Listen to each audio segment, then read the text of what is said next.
Ողջունում եմ սիրելի հայրենակիցներ, ինչպես ամեն շաբաթ, այս շաբաթ նույնպես հանդիպել ենք 5 հարց Արմեն Աշոտյանին շարքը շարունակելու համար։ Ձեր հարցերի պատասխանները արդեն ինձ մոտ է, Արմեն Աշոտյանը պատասխանել է լավագույն եւ հետաքրքիր 5 հարցերին, մինչեւ հարցերի պատասխանները կարդալը խնդրում եմ բոլորդ լինել ակտիվ, շատ ակտիվ, տարածեք լայվը, գրեք նոր հարցեր, որպեսզի փոխանցենք Արմեն Աշոտյանին։ Նաև պետք է նշեմ, որ խորհուրդ տամ ձեզ, որ կարող եք նաև չքաղաքական հարցեր գրել, մենք դրանցից նույնպես հետաքրքիրները կընտրենք։ Դե ինչ սկսենք առաջին հարցը եւ հաջորդաբար կընթերցեմ ձեզ համար Արմեն Աշոտյանի պատասխանները։ Կարեն Եսայան, ինչ ակնկալիք ունեք ձեր դատավարությունից։ Նշեմ, որ պարոն Աշոտյանի դատը 3 է եղել արդեն, իսկ սա դրանից առաջ են գրել։ Իմ նկատմամբ իրականացվում է անթակույց լկտի եւ փնթի քաղաքական հետապնդում, ուստի նիկոլական դատարաններից որևէ ակնկալիք, որը կհակասի վերևից իջեցված քաղաքական պատվերին, չունեմ։ Հայաստանի դատական համակարգի ողբալի վիճակն այնքան աղաղակող է, որ տեղ է գտել նաև բազմաթիվ միջազգային զեկույցներում։ Այո, Հայաստանում դատարանները քաղաքականացված են եւ կոռումպացված, եւ սա ակնհայտ է ոչ միայն իմ գործով, այլև Նարեկ Մալյանի, Մամիկոն Ասլանյանի, մյուս քաղբանտարկյալների։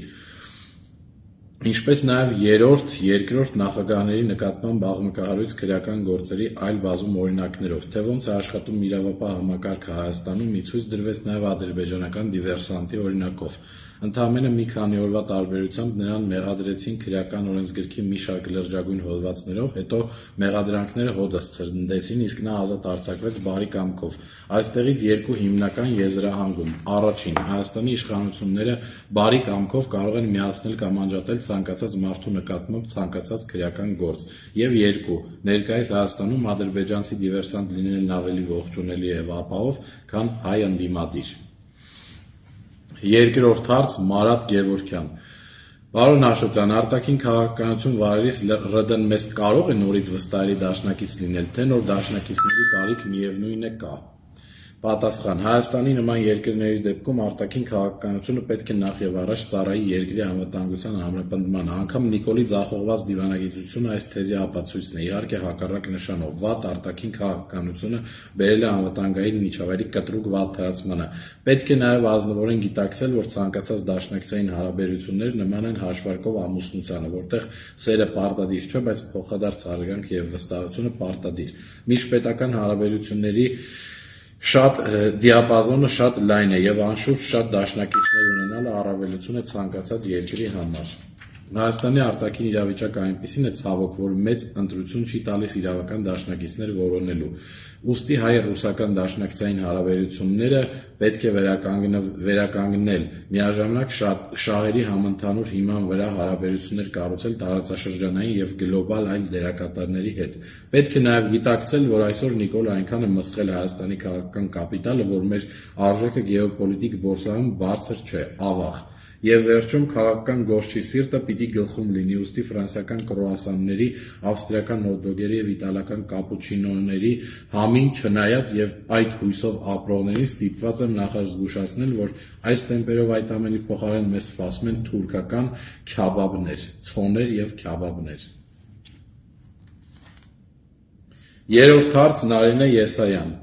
Ադրբեջանը պահանջում է Տավուշի 4 գյուղ, ինչ եք կարծում, ինչպիսի զարգացումներ տեղի կունենան, կասկած չունեմ, որ այս տեմպերով Փաշինյանը հանձնելու է այդ 4 գյուղերը, դիմացը ոչինչ չստանալով, նա շարունակելու է հլու հնազանդ կատարել Ալիևի բոլոր պահանջները, պատահական չէ, որ Նիկոլը ավետեց նաև, որ դեմարկացիայի գործընթացը կարող է սկսվել Տավուշի մարզից։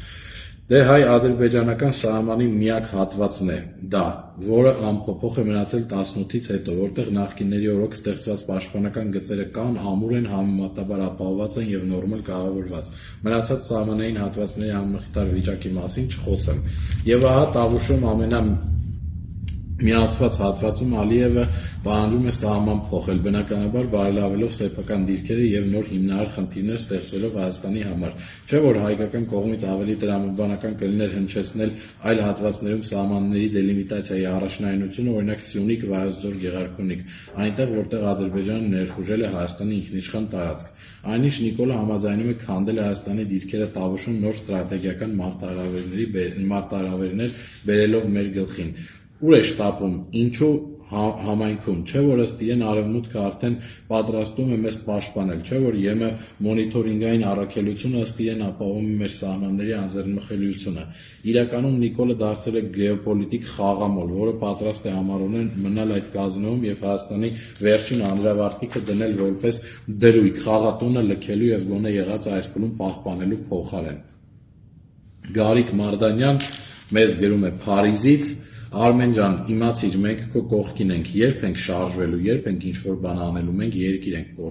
կորցնում։ Օգտվելով առիթից ցանկանում եմ ձեզ եւ մեր տասնյակ հազարավոր հայրենակիցներին, լրագրողներին, քաղաքական եւ հասարակական գործիչներին հայտնել իմ երախտագիտությունը ձեր աջակցության եւ համերաշխության համար։ 9 ամիս լինելով անազատության մեջ խիստ սահմանափակ հնարավորություններ ունեմ ազդելու բանտախցի պատերից դուրս տեղի ունեցող գործընթացների վրա, սակայն կարծում եմ սխալված չեմ լինի, եթե կրկնեմ իմ այն մոտեցումը, որ հաջողության համար անհրաժեշտ են թարմ դեմքեր, թարմ գաղափարներ եւ թարմ մեթոդաբանություն։ Սպոնտան համապատրաստի պայքարը դատապարտված կլինի, եթե պայքարի հիմքում բերված չլինեն իմ ասած սկզբունքները։ Հնարավոր չէ մշտապես անել նույն բանը եւ ակնկալել այլ արդյունք։ Իդեպ իմ կարծիքով Սփյուռքի մեր հայրենակիցները այլ հարցերով եւս կարող են շատ օգտակար լինել պայքարին։ Նախ հարկավոր է տոտալ պրեսինգ իրականացնել Հայաստանի գործող ռեժիմի ցանկացած ներկայացուցիչ ձեր բնակության երկրի այցերի ընթացքում, ցանկացած հայ աշխարհի ցանկացած վայրում պետք է Նիկոլենց դեմքին ասի ճշմարտությունը եւ իր անհամաձայնությունը հայտնի նրա վարած քաղաքականության հետ։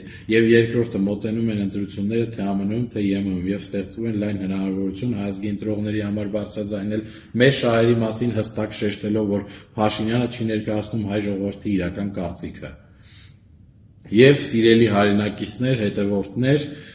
վերջին հարցը Facebook-յան օգտատեր Գարանե Մեսրոպյան, հարցս այսպիսին է, արդյոք հնարավոր է գործող ԱԺ-ով Նիկոլին հեռացնել, թե միայն փողոցային պայքարը պետք։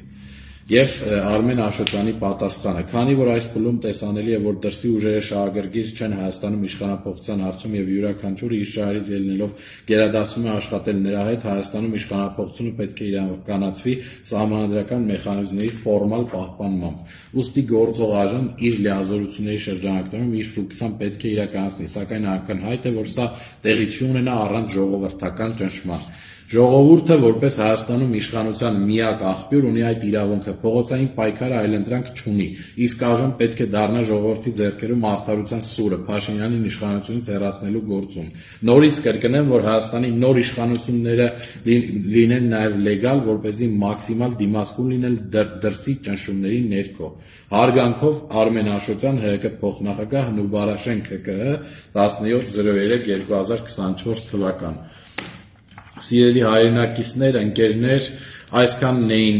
5 հարցերը Արմեն Աշոտյանին ընտրված եւ նրանց պատասխանները։ Խնդրում եմ շատ ակտիվ տարածել այս լայվը, երևի համոզված եմ, որ լայվի ընթացքում գրել եք արդեն իսկ հարցեր, նաեւ 1-2 օրվա ընթացքում ավելացրեք հարցերի թիվը, որպեսզի փոխանցենք ձեր հարցերը պարոն Աշոտյանին եւ հաջորդ շաբաթ 3:30-ից մինչեւ 4 ընկած ժամանակահատվածում նորից հանդիպենք իմ լայվում եւ ընթերցեմ Արմեն Աշոտյանի պատասխանները ձեր տված հարցերին։ Շնորհակալ եմ ուշադրության եւ ժամանակ տրամադրելու համար, մաղթում եմ ձեզ բարի հանգստյան օրեր, կհանդիպենք հաջորդ շաբաթ օրը։ Շնորհակալություն։